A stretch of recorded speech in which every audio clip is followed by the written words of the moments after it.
ശ്രീരാമായ നമോ നമ. സർഗം 79. മകരാക്ഷവധം. സീതാരാമഗുണാരാമ പുണ്യാരണ്യനിവാസിനോ വന്ദേ വിശുദ്ധ വിജ്ഞാനവും കവീശ്വരവും. വാനരനായകന്മാർ കോട്ടയ്ക്ക് പുറത്ത് ഇറങ്ങിയ മകരാക്ഷപ്പടയെ കണ്ട് പോരാടാൻ തയ്യാറായി നിന്നു. ദേവദാനവ സമാനമായ ഭീകരയുദ്ധം. വാനരന്മാർ വൃക്ഷമെറിഞ്ഞപ്പോൾ അരക്കന്മാർ ശൂലമെറിഞ്ഞു.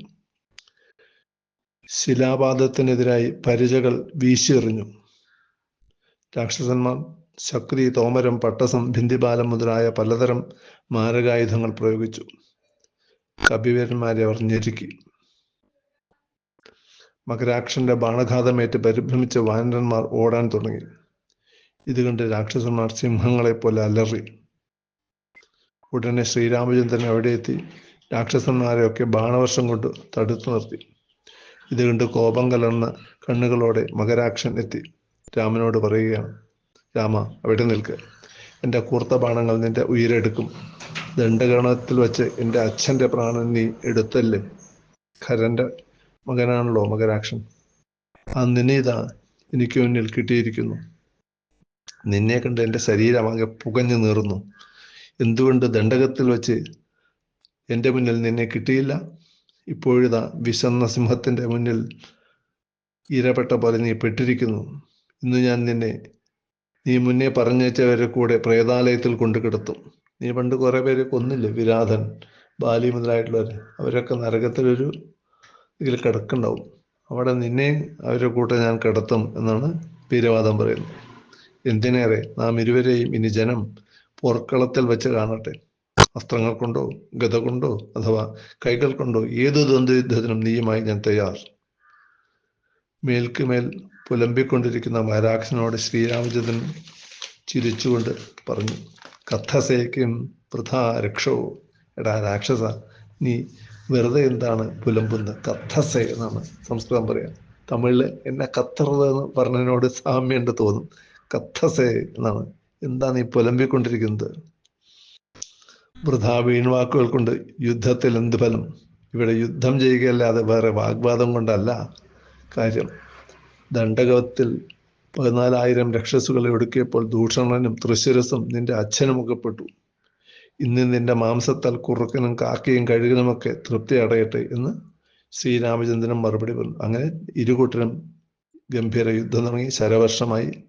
മകരാക്ഷന്റെ സ്വർണം കെട്ടി ആയിരക്കണക്കിന് ശരങ്ങളെ രാമൻ എയ്തു മുറിച്ചു വീഴ്ത്തി. അങ്ങനെ ഖരന്റെയും ദശരഥന്റെയും പുത്രന്മാരുടെ പെരുകി കണ്ടപ്പോൾ മാനത്ത് ദേവന്മാരങ്ങനെ തടിച്ചുകൂടി യുദ്ധം കാണാൻ. മാനത്തുള്ള മേഘങ്ങളുടെ ഗർജനം പോലെ ജ്യാസനം അവിടെ നിറഞ്ഞു നിന്നു. ജ്യാസൻ എന്ന് പറഞ്ഞാൽ ഞാണുകളെ, വില്ലിന്റെ ഞാണിനാണ് ജിയ എന്ന് പറയുക.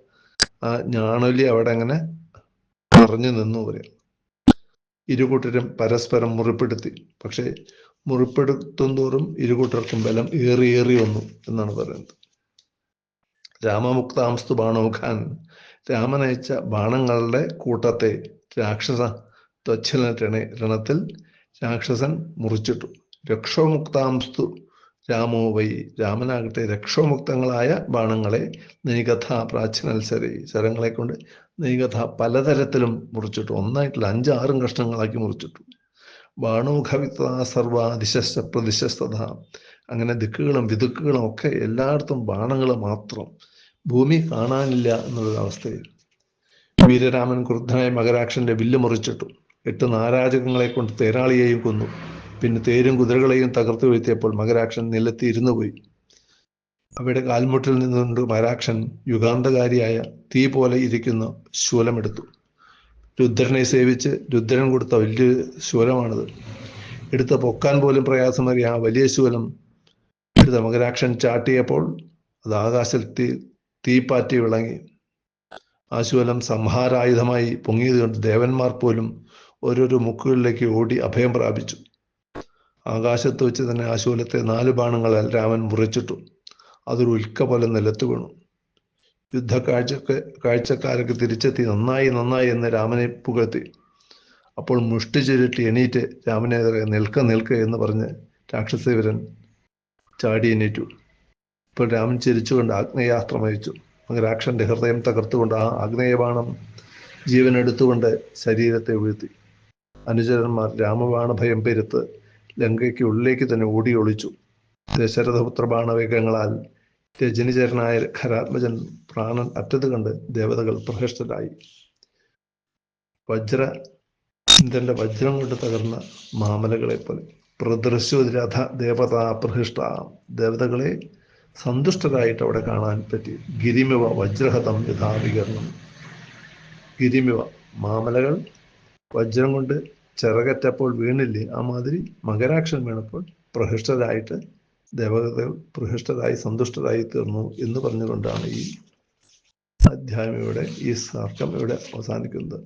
ഹത്വാ യുദ്ധേ ദശാസ്യം ത്രിഭുവന വിഷമം വാമഹസ്തേന ചാമം ഭൂമാവഷ്ടഭ്യതിഷ്ഠൻ ഇതരഗതധൃതം ഭ്രാമയൻ ബാണമേകം ആരക്രോപാന്തനേത്ര ശരദളിതവപു കോടിസൂര്യപ്രകാശ വീരശ്രീബന്ധുരംഗ ത്രദശപതിനുത പാതു മാം വീരരാമഃ.